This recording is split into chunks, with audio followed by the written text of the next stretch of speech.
ಹಿರಿಯರ ಆದರ್ಶದಂತೆ ನಾವೆಲ್ಲ ಕಾರ್ಯಕರ್ತರು ಸಮರ್ಥವಾಗಿ ಸದೃಢವಾಗಿ ಮುನ್ನಡೆಯೋಣ ಎಂದು ಸಂಸದ ವಿಶ್ವೇಶ್ವರ ಹೆಗಡೆ ಕಾಗೇರಿ ಹೇಳಿದರು. ಅವರು ಸೋಮವಾರ ನಗರದ ದೀನದಯಾಳ ಸಭಾಭವನದಲ್ಲಿ ಬಿಜೆಪಿ ಸಂಸ್ಥಾಪನಾ ಅಂಗವಾಗಿ ಆಯೋಜಿಸಿದ್ದ ಕಾರ್ಯಕ್ರಮದಲ್ಲಿ ಧ್ವಜಾರೋಹಣ ನೆರವೇರಿಸಿ ಸಭಾ ಕಾರ್ಯಕ್ರಮವನ್ನು ಉದ್ಘಾಟಿಸಿ ಮಾತನಾಡಿದರು.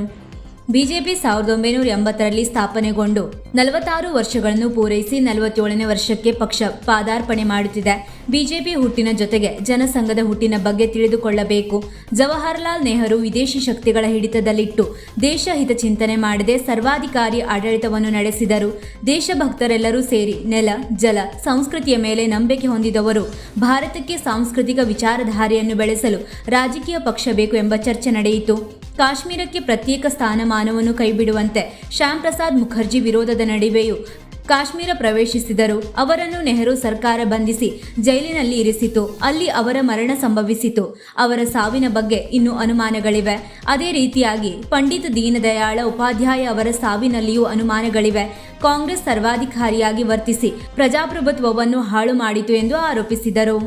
ನಗರ ಮಂಡಲಾಧ್ಯಕ್ಷ ಆನಂದ್ ಸಾಲೇರ್ ಸ್ವಾಗತಿಸಿ ಪ್ರಾಸ್ತಾವಿಕವಾಗಿ ಮಾತನಾಡಿ, ಬಿಜೆಪಿ ವಿಶ್ವದ ಅತಿದೊಡ್ಡ ಶ್ರೇಷ್ಠ ಪಕ್ಷವಾಗಿ ಹೊರಹೊಮ್ಮಿದೆ. ಇದಕ್ಕೆ ಹಿರಿಯರ ತ್ಯಾಗ, ಬಲಿದಾನ ಕಾರಣವಾಗಿದೆ. ನಾವೆಲ್ಲರೂ ಅವರ ಮಾರ್ಗದರ್ಶನದಲ್ಲಿ ಪಕ್ಷವನ್ನು ಇನ್ನಷ್ಟು ಸಂಘಟಿಸಬೇಕಿದೆ ಎಂದರು. ಬಿಜೆಪಿ ಜಿಲ್ಲಾ ಪ್ರಧಾನ ಕಾರ್ಯದರ್ಶಿ ಶಿವಾಜಿ ನರ್ಸಾನಿ ಮಾತನಾಡಿದರು. ಈ ವೇಳೆ ಜಿಲ್ಲಾ ರೈತ ಮೋರ್ಚಾ ಅಧ್ಯಕ್ಷ ಅನಂತಮೂರ್ತಿ ಹೆಗಡೆ, ಪ್ರಮುಖರಾದ ರಿತೇಶ್, ಶರ್ಮಿಳಾ ಮಾದನ್ಗೇರಿ, ನಾಗರಾಜ್ ನಾಯ್ಕ್, ಮಾಲ್ತೇಶ್ ಹಾದಿಮನಿ ಸೇರಿದಂತೆ ಅನೇಕರು ಉಪಸ್ಥಿತರಿದ್ದರು.